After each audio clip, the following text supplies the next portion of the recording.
As Will put it to me, he made his money in the most evil part of an already evil industry. I will attribute that to Chris Wade, actually. But he's fucking jacked, and that's all that matters. Okay, so... He's jacked. So in his press scrum, obviously the only thing I could think about is the fact that his upper body looks like a fucking statue. So I was able to ask him a question, and I said, could you talk a little bit about your workout routine? Because you're looking completely jacked. And here's what I learned, right? This is the first question I got to ask of a presidential candidate. What I learned, like, right off the bat is, like, no matter how fucking goofy they appear on television or the things they say, they're actually, like, really on top of the ball when it comes to, like, not being thrown off their game. Because, like, if to be a presidential candidate, everyone who talks to you, everyone who sees you is just trying to knock you off a pedestal or get you to say something fucking dumb all the time. And 65 genders. And they're very good at it. So I asked him, could you talk about your workout routine? You're looking pretty swole out there. And he goes, I've been wrestling with the press. Which I gotta say is like a pretty good comeback. So yeah, when you look at John Delaney and you see him in a suit, and then you see him out of it in his, like, you know, stretch polo, we were talking about how he looks like someone put, like, the head of a doll on an action figure. Yeah. Like, you know the evil kid from the first Toy Story, Sid? Yeah, it's like he put a Cabbage Patch Kid head on a big G.I. Joe.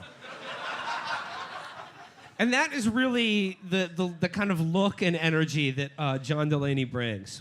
Yeah, he's like the king cake baby, like, really got into upper body workouts. All right. You heard it here first, folks. He would kill all of us. Yeah. He would All rip of everyone us. in this room in half like a phone book. He would beast Gorka easily. Easily. I've seen both of them in person, up close. And Gorka may have the technically height and weight on John Delaney, but Delaney would go through him like the fucking Kool-Aid Man through a brick wall. Despite, of course, being a pussy. I'd just like to... Okay. Joe Stack would then absolutely annihilate Delaney using his own part-dead martial arts system. He would, like, get a wrist lock on him and immobilize him instantly. We will get to the Admiral in a little bit, but moving on from John Delaney, I want to talk about the second candidate who, as soon as they saw Virgil, Texas, they warmly embraced them in their arms. And that, of course, is our girl, Marianne Mindset, Marianne Williamson. Now, we really wanted to get her back to the polypad. So fucking bad. It would have been like, oh yeah. I lived exclusively in houses like this for the last 30 years. So, I don't know if you guys can see it, Matt. Duck down for a second. This is an actual press photo taken. And if you'll see here, right in the middle is a rare Matt. This is a rare Kush right in the foreground with Marianne doing her spiel on the soapbox. So, takeaway from Marianne's thing. She immediately started talking about mass shootings right off the bat. And I was like, damn, keeping it real. But... She had, like, sort of the sort of takeaway line of the state fair, which was, Matt, what's the takeaway line? It might take a while for Americans to get riled up enough to do something, but when they do, they really know how to slam it. And in 2020, Americans are gonna slap it hard. Or slam it hard, slam it. Slam it hard. Slam it to a Slim Jim. She slams it. She's about slamming it hard. And I agree. We're going to do that. Love slam. So Marianne, at the press scrum, here is the reporting I'm going to bring to you. She was asked one of the first questions by the press. How are you going to break out of this crowded Democratic pack? And she answered, I already have, honey. She said, I'm the most Googled. I'm the most Googled candidate. Look it up. I've already broken out of the pack. All right, let's go. Okay, so in between Marianne and the next one, there was an amusing diversion at the Iowa State Fair put on by, I don't know, your state police department.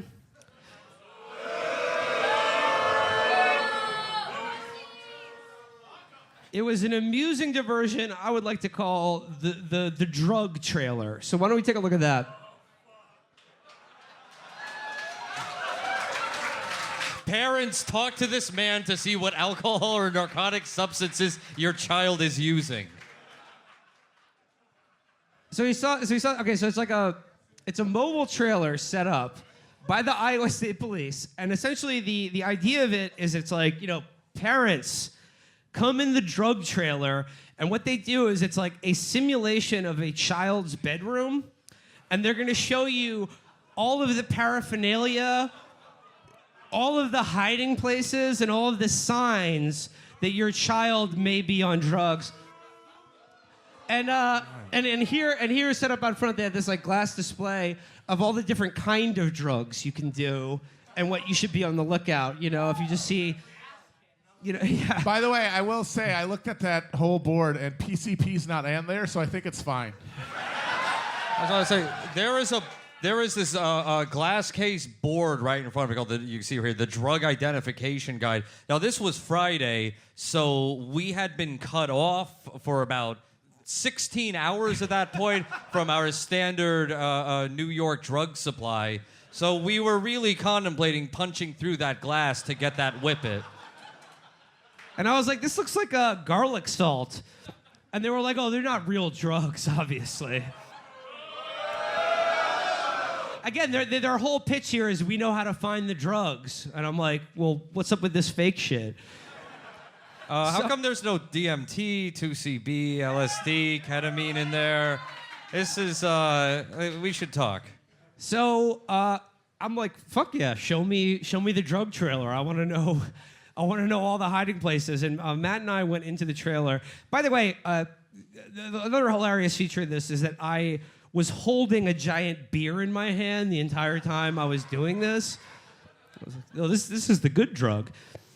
And it was like, our friend, the officer, gave us like a personal tour of this trailer. And it's like, again, it's this like ersatz version of like a teenage boy's bedroom. And what I learned from it is that basically The Simpsons, Supreme, and Rick and Morty are all signs that your kids are on drugs. Also, another big tell is if your child has a giant poster of Pablo Escobar in their bedroom. Oh my God. That was one of them. So one of the things they had out there was they had in the little bed nook, they had two posters. One was Tony Montana, World Is Mine, and the other was Pablo Escobar. And the cop was saying, well, your parents, they might not know who that is, Tony Montana from Scarface, that whole movie that people remember, but they might not know who that is. They just think it's a nice-looking guy with a mustache and a leisure suit, It's like, yeah, my son, I think he's a fan of 1970s football coaches. I assume. I don't have any other frame of reference. But apparently then you're supposed to go in there and be like, that's a drug dealer?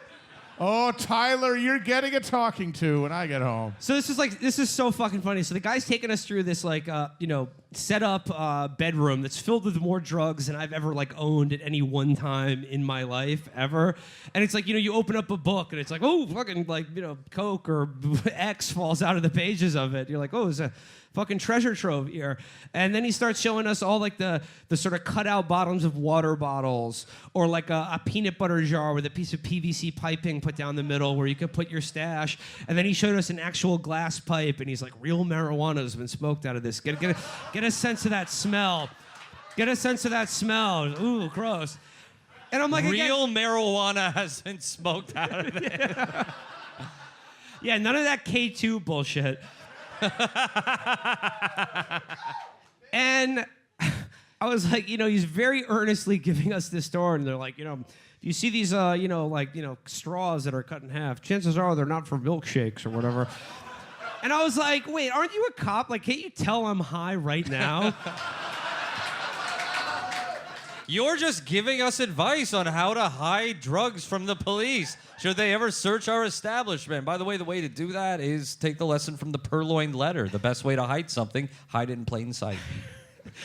To your point about hiding in plain sight, though, my absolute favorite detail of this police-created simulacrum of teenage drug use is that in this teenage boy's bedroom, like right under the TV, he had a framed photo of a teenager, presumably the child himself, smoking a bowl.